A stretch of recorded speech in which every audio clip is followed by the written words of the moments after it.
5 जड़ी बूटियां जो क्रेटिनाइन लेवल को कम करने में कारगर है। गोक्षरू, पुनर्नवा, हल्दी, वरुण, धनिया। नमस्कार दर्शकों, आज हम बात करेंगे 5 ऐसी जड़ी बूटियों की जो करती हैं क्रेटिनाइन लेवल को कम। जी हाँ, 5 जड़ी बूटियां जो क्रेटिनाइन लेवल को कम करने में कारगर है। ये 5 जड़ी बूटियां हमारे शरीर के लिए अमृत तुल्य हैं, अमृत समान हैं। भगवान का दिया हुआ वरदान किडनी पेशेंट के लिए और उसके आसपास ही सब उपलब्ध है।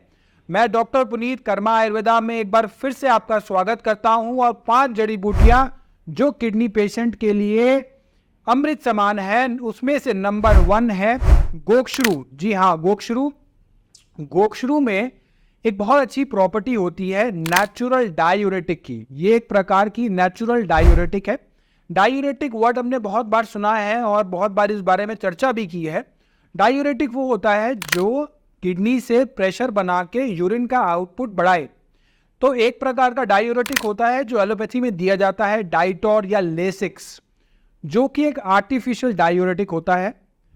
लेकिन जो ये डायूरेटिक गोक्षरू है, ये एक प्रकार का नेचुरल डायूरेटिक है, यानी कि ये किडनी पे जोर नहीं डालता है यूरिन आउटपुट बढ़ाने के लिए और किडनी पे किसी भी प्रकार का दबाव नहीं पड़ता है इस डायूरेटिक की वजह से।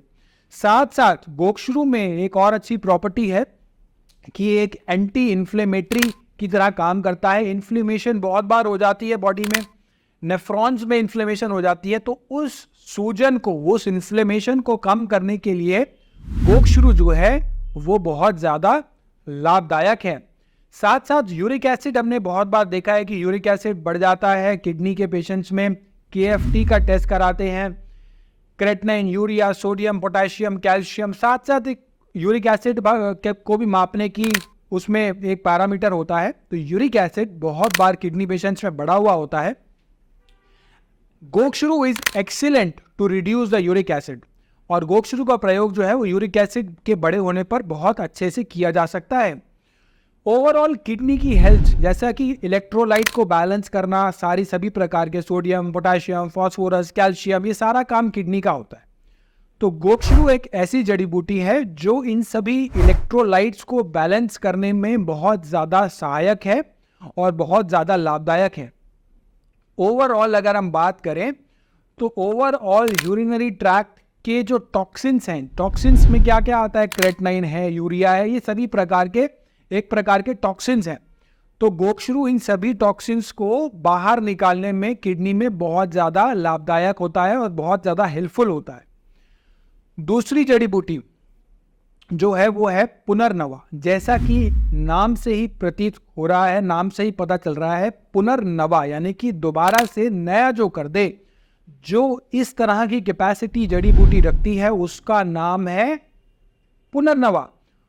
शरीर को दोबारा से नए करने की क्षमता रखने वाली जड़ी बूटी का नाम है पुनर्नवा। शरीर के साथ साथ किडनी को भी नया जीवन देने के लिए सामर्थ्य रखने वाली जड़ी बूटी का नाम है पुनर्नवा। ये बहुत एक्सीलेंट डायूरेटिक है। डायूरेटिक गोक्षरू भी है और पुनर्नवा भी है। गोक्षरू भी डायूरेटिक का काम करता है, लेकिन उससे भी कई गुना ज्यादा अच्छा है पुनर्नवा जो डायूरेटिक का काम करता है। पुनर्नवा जो है ये ग्लोमेरुलर फिल्ट्रेशन रेट यानी कि जीएफआर को बढ़ाने में बहुत ज्यादा सहायक है और बहुत ज्यादा लाभदायक है। 1 मिनट में हमारी किडनी कितना फिल्टर कर रही है उसको कहा जाता है ग्लोमेरुलर फिल्ट्रेशन रेट यानी कि जीएफआर। तो उस जीएफआर की नॉर्मल वैल्यू होती है 90 ml पर मिनट या 80 ml पर मिनट। जब किडनी कम काम कर रही होती है तो ये जीएफआर धीरे धीरे कम होता है और क्रेटिनाइन बढ़ता चला जाता है। उस जीएफआर को बढ़ाने के लिए, किडनी की कार्य क्षमता को दोबारा जागृत करने के लिए, पुनर्जीवित करने के लिए पुनर्नवा जो है वो बहुत ज्यादा हेल्पफुल होता है। जीएफआर बढ़ाने का काम करता है पुनर्नवा। और साथ में बॉडी में जो फ्लूइड इकट्ठे हो जाते हैं किडनी पेशेंट्स में, लंग्स में इकट्ठा हो जाना, प्लूरल डिफ्यूजन हो जाना, पेट में इकट्ठा हो गया फ्लूइड तो एसाइटिस हो गया, पैरों में इकट्ठा हो गया फ्लूइड तो पेटेलोटेमा हो गया, और आंखों के नीचे भी कई बार फ्लूइड इकट्ठा हो जाता है तो वहां पे भी पेरीऑर्बिटल ओडेमा हो जाता है। इन सभी प्रकार के फ्लूइड जो बॉडी में इकट्ठा हो जाते हैं उन फ्लूइड का बैलेंस आउट करने के लिए बहुत ज़्यादा कारगर है। पुनर्नवा यानी आपके शरीर को दोबारा से जीवित करने की क्षमता रखने के लिए। तीसरी जड़ी बूटी का नाम है जो किडनी के लिए अति लाभदायक है, वो है हल्दी।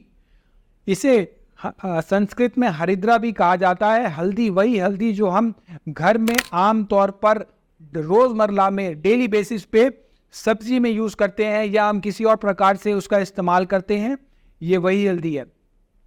इसका एक प्रकार का नेफ्रो प्रोटेक्टिव एक्शन है, यानी कि किडनी जो है पूरी नेफ्रो मतलब किडनी से संबंधित, प्रोटेक्टिव मतलब बचाव करने वाला।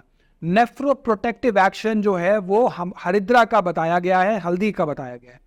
एंटीऑक्सीडेंट का बहुत अच्छा काम करती है हल्दी हरिद्रा, यानी कि शरीर में ऑक्सीजन लेवल को बढ़ा के रखने के लिए, जिससे सेल्स जो है वो डाई आउट ना हो, उनका लाइफ स्पैन बढ़े, उसके लिए बहुत ज़्यादा हेल्पफुल है हरिद्रा। फ्री रेडिकल्स शरीर में बन जाते हैं, यानी कि फ्री रेडिकल्स शरीर को नुकसान देने लगते हैं, वो फ्री रेडिकल्स को हटाने में बहुत ज़्यादा कारगर होती है हरिद्रा हल्दी। हल्दी जो है हम बरसों से यूज़ करते आ रहे हैं और शायद हम कई सैकड़ों सालों से हल्दी का उपयोग करते हुए आ रहे हैं और बहुत सारे शोध, बहुत सारे रिसर्चेस हल्दी के ऊपर हुए हैं और हल्दी जो है वो अति लाभदायक पाई गई है। एंटीबायोटिक का भी काम करने के लिए लाभदायक पाई गई है और बहुत एक अच्छी जड़ी बूटी आज की डेट में मानी गई है, जो हम लंबे अरसे से प्रयोग करते आ रहे हैं। आज उस प्रयोग के ऊपर अमेरिका की भी मोहर लग चुकी है कि हल्दी जो है वो एक प्रकार का एंटीबायोटिक का भी काम करती है।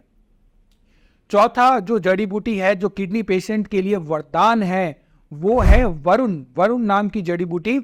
इसमें क्या होता है, इसमें लिथोट्रिपिक एक्शन भी होता है। किडनी के जीएफआर को तो बढ़ाता ही है, ग्लोमेरुलर फिल्ट्रेशन रेट को तो बढ़ाता ही है, साथ साथ किडनी में जो स्टोन्स बन जाते हैं, किडनी में जो कई बार सिस्ट होते हैं, उसमें भी ये लाभ दे सकता है, क्योंकि ये उसको तोड़ने की क्षमता रखता है, भेदन करने की क्षमता रखता है। अगर सिस्ट है या स्टोन है, स्टोन के अंदर लिथोट्रिपिक एक्शन करता है, उसको ब्रेक डाउन करके उसको यूरिन के रास्ते फ्लो करने के लिए बहुत ज्यादा लाभदायक होता है। प्रोस्टेट में वरुण जड़ी बूटी जो है उसका प्रोस्टेट में बहुत अच्छा रोल है। प्रोस्टेट अगर इनलार्ज हो जाता है, बहुत से बार देखा होगा प्रोस्टेट जो है एज के साथ साथ मेल्स में इनलार्ज हो जाता है और प्रोस्टेट का साइज बढ़ता चला जाता है। समय रहते अगर इसका इलाज ना किया जाए तो प्रोस्टेट कैंसर के रूप में भी ये परिवर्तित हो जाता है। उस बड़े हुए प्रोस्टेट को नॉर्मल साइज करने के लिए वरुण का बहुत अच्छा रोल है और बहुत अच्छे से ये उसको धीरे धीरे करके नॉर्मल साइज में ला सकता है। मेटाबॉलिक करेक्शन यूरिनरी इलेक्ट्रोलाइट्स के लिए करने के लिए वरुण का बहुत अच्छा रोल माना गया है। साथ में सीरम लेवल यानी कि सीरम क्रेटिनिन, सीरम यूरिया और इलेक्ट्रोलाइट बैलेंसिंग के लिए वरुण का बहुत अच्छा रोल है। जैसे creatinine, urea, sodium, potassium, calcium, phosphorus, ये सारी चीज़ें किडनी बैलेंस कर रही है। इसमें से सीरम क्रेटिनिन और सीरम यूरिया, सीरम की जो लेवल पे जो चीज़ें हो रही हैं वो सारा वरुण बहुत अच्छे से हमें उसमें हेल्प कर सकता है उसको मेंटेन करने के लिए। साथ साथ जो बाकी इलेक्ट्रोलाइट्स हैं उन इलेक्ट्रोलाइट की बैलेंसिंग भी ये बहुत अच्छे से करने में कारगर है। पांचवी जड़ी बूटी का नाम है धनिया। धनिया जो है वो किडनी पेशेंट्स में कम मात्रा में इंप्रूव किया जा सकता है, उपयोग किया जा सकता है कम मात्रा में। यूरिनरी ट्रैक्ट इन्फेक्शन में जो है यूटीआई में धनिया का बहुत अच्छा रोल है। जलन होना, पेशाब कम आना, बहुत से कॉमन कंप्लेंट्स होती हैं, तो उन सब केसेस में आपने सुना भी होगा धनिया का पानी नॉर्मली पीते हैं जो किडनी पेशेंट नहीं है, उसके बहुत ज़्यादा उपयोग होते हैं। उसी प्रकार किडनी पेशेंट्स भी कम मात्रा में धनिया का प्रयोग कर सकते हैं। यूटीआई में, यूरिनरी ट्रैक्ट इन्फेक्शन में तो ये कारगर है ही है। साथ में फिल्ट्रेशन जो किडनी का है, ग्लोमेरुलर फिल्ट्रेशन रेट को इंप्रूव करने की क्षमता जो है वो धनिया रखता है। धनिया का रेगुलर सेवन करने से किडनी पेशेंट में जो पानी का रिटेंशन हो रहा होता है, पानी का रिटेंशन होता है किडनी पेशेंट्स में, क्योंकि किडनी फिल्टर नहीं कर रही होती, तो जो भी पानी पी रहे हैं वो पैरों में, हाथों में, पेट में, सब जगह इकट्ठा होता चला जाता है, तो वो धनिये से रिटेंशन लेवल जो है वो किडनी का कम होता चला जाता है। ये हमारे शरीर से टॉक्सिन्स को निकालने में बहुत ज़्यादा कारगर है। माइक्रोब्स, छोटे छोटे जो इन्फेक्शन कॉजिंग पार्टिकल्स होते हैं, माइक्रोब्स होते हैं, और साथ में जो शरीर से टॉक्सिन्स निकालने के लिए धनिया बहुत ज़्यादा कारगर है। ये वही सारी जड़ी बूटियां हैं जो आप डेली रूटीन में इंक्लूड कर सकते हैं, आपकी किडनी को रीवाइटलाइज भी करेगी। लेकिन किस मात्रा में लेना है, कितनी मात्रा में लेना है, वो आवश्यक है। उसके लिए आप डॉक्टर से संपर्क कर सकते हैं। हमारे यहाँ पे किडनी से रिलेटेड ट्रीटमेंट काफ़ी लंबे समय से हम करते आ रहे हैं। बहुत से पेशेंट्स का GFR इम्प्रूव हुआ है, क्रेटनाइन रिड्यूस हुआ है, और अन्य काफ़ी सारे पेशेंट्स हैं जिनको डायलिसिस और ट्रांसप्लांट की ज़रूरत नहीं पड़ी है। और ये पॉसिबल हुआ है सिर्फ आयुर्वेद के माध्यम से, और कर्मा आयुर्वेदा जो है वो कई बार रिपोर्ट्स के माध्यम से सिद्ध कर चुका है कि एक नहीं, सैकड़ों नहीं, हज़ारों की संख्या में पेशेंट्स को किडनी डायलिसिस से, ट्रांसप्लांट से निजात मिली है, मुक्ति मिली है। आपको भी आपके कोई भी प्रश्न हो तो आप हमारे डॉक्टर से निःशुल्क चिकित्सा ले सकते हैं, निःशुल्क परामर्श ले सकते हैं। और कुछ चिकित्सा जो आप घर बैठ के कर सकते हैं वो हमारे डॉक्टर्स आपको एडवाइस करेंगे, वो आप उसका कोई शुल्क नहीं है, हमारे डॉक्टर से समझ के होम रेमेडीज़ तुरंत अप्लाई कर सकते हैं। और उसके लिए आप नीचे दिए हुए नंबर पर कॉल करके बता सकते हैं कि हमें डॉक्टर से बात करके कुछ चीज़ें जो आप रोज़मर्रा में किडनी पेशेंट्स यूज़ कर पाएँ, आप सिर्फ वही यूज़ कीजिए, उससे भी आपको काफ़ी रिलीफ मिलेगा। धन्यवाद।